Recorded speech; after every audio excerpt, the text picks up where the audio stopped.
Good evening, જય માતાજી મિત્રો। તો આજે જવાના છે આપણે વડનગર, કારણ કે ગુજરાત ટાઇટન આવે છે। તો પહેલાં આપણે નરેશભાઈ અને વિપુલભાઈ ત્રણ જણા પકોડી ખાધી, પછી આપણે બાઇક લઈને નીકળી ગયા વડનગર।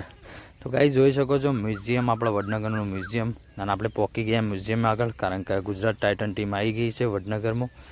તો જોઈ શકો છો ભીડ, તો જબરજસ્ત માહોલ હતો ગાઈઝ। તો આજનો માહોલ ગરમ થઈ ગયો અને પબ્લિક પણ જોરદાર હતી અને પોલીસની પણ કાફલો વધારે જ હતો। તો આપણે પણ ભીડમાં પહોંચી ગયા ગુજરાત ટાઇટન ટીમ જોઈ શકો છો ગુજરાત ટાઇમના પ્લેયરો અને સુદર્શન, સુજમલ ગીલ ને આપણે રુથરપટને બધાને જોવા મળી ગયા આપણને।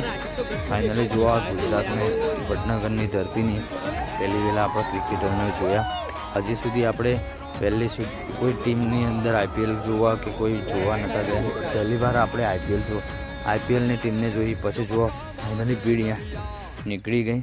અહીંયાથી જવાના હતા હાટકેશ્વર મંદિર। તો આપણે પણ જયા હાટકેશ્વર મંદિર અને હાટકેશ્વર મંદિરના દર્શન કર્યા ભગવાનના, અને અહીંયા પણ ભીડ એટલી જ હતી કે ચાહકો વધારે જ હતા। તો આપણે પણ આવી ગયા હાટકેશ્વર મંદિરે। તો જોઈ શકો છો વ્યૂ। તો અહીંયા પણ હાટકેશ્વર મહાદેવના મંદિરે પણ જોરદાર ભીડ જોવા મળી ગઈ। તો ફાઇનલી તમને બતાવીશું કે અહીંયા જોસ બટલર અને આશિષ નેહરા બધા તમને અહીંયા જોવા મળી જશે। તો જોઈ શકો છો જોસ બટલર અને બે દીકરીઓ સાથે તમને જોવા મળી રહ્યો છે। પછી લાસ્ટમાં આપણે જોયું આશિષ નેહરા સેલ્ફી પડાવતા। તો આશિષ નેહરાને પણ જોઈ લીધા। તો હર હર મહાદેવ લખી દેજો અને બધાને જય માતાજી અને લાઈક ફોલો કરી દેજો।